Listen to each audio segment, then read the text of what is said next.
welcome back to this week's video. So today I'm talking about dropshipping. My name is Marian. If you're new here, welcome to the channel.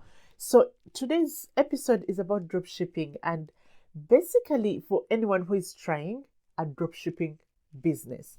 Now, with dropshipping in general terms, it's a business where you source products and your supplier will send them to your clients. So you physically do not have products with you, but you're doing business where someone sends you the products to your clients.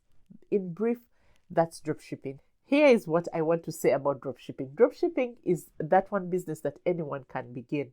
The one thing that you have to begin with is to find the product you want to sell. Now, you want to look at trendy products. What products are trending? Where are you going to look to find these products?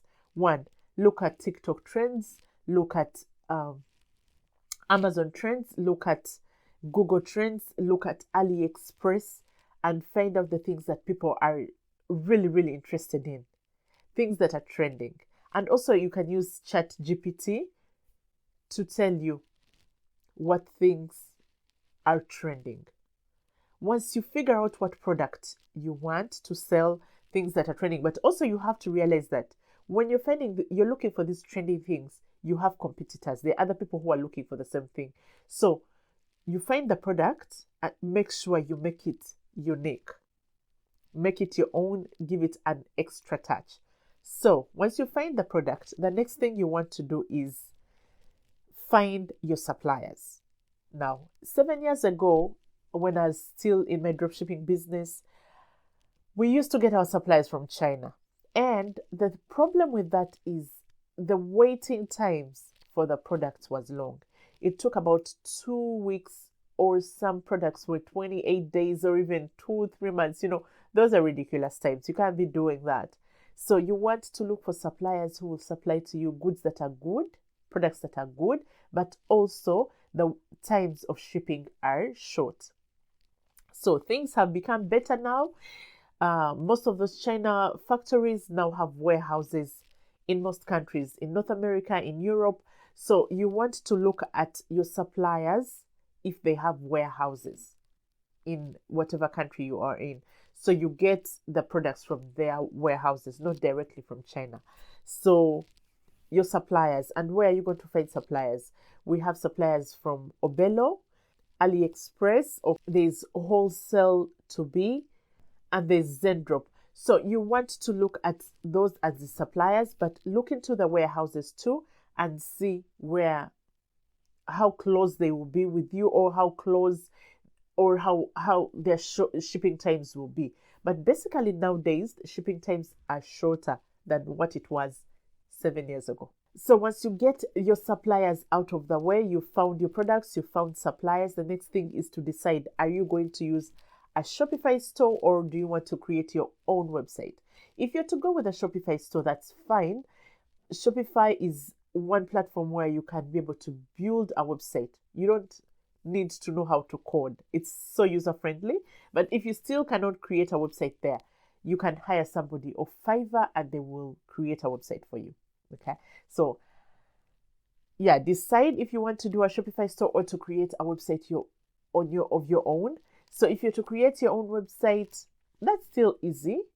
But if you still need help, you can still hire some people of Fiverr or Upwork, and they will create a website for you at a lower fee. Now, that is out of the way. You've decided your website. You've decided what you want to do. The next thing is marketing. You need to plan your marketing. How are you going to market your goods? How are you going to market your products? So you have to be able to use your social media platforms to talk about your products, to showcase your products, to tell people what your products are about. So social media platforms, you have to be using your Pinterest, use your TikTok, use your Instagram. Okay, when it comes to Facebook, I would not go on using Facebook ads as a new beginning business. From my experience, I didn't find anything I didn't get anything from Facebook ads. So you want to go slow with Facebook ads. However, Google ads are good. They may be expensive in the beginning, but once you start getting some money or your business starting to grow, you'll be able to afford making Google ads. Okay, so once you plan out your marketing and everything is in order, you want to start thinking about retargeting ads. Now, retargeting ads are so good because they help you retarget the people who have looked at your products. If people have come to your website and they've clicked, some people have gone ahead to order and they left the things in the cart, you can create ads that retarget them, that remind them of the product that they saw, or you keep telling them that, oh, this product you saw it's still available. You give them maybe discount codes, something like that, so you can entice them and remind them that the product they got or they looked at is still available for them. Okay, so once you do that, the next thing you have to do, and this is continuous, is to optimize your website. Now, when it comes to optimizing your website, this is continuous. You want to be able to do it so you can be able to be found in the search engines.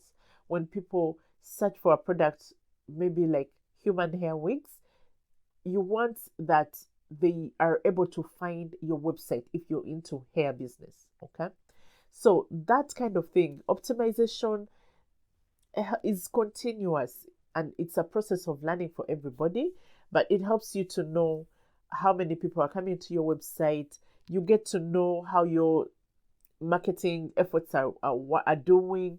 You want to continuously optimize, change keywords, compete for different keywords in the search engines.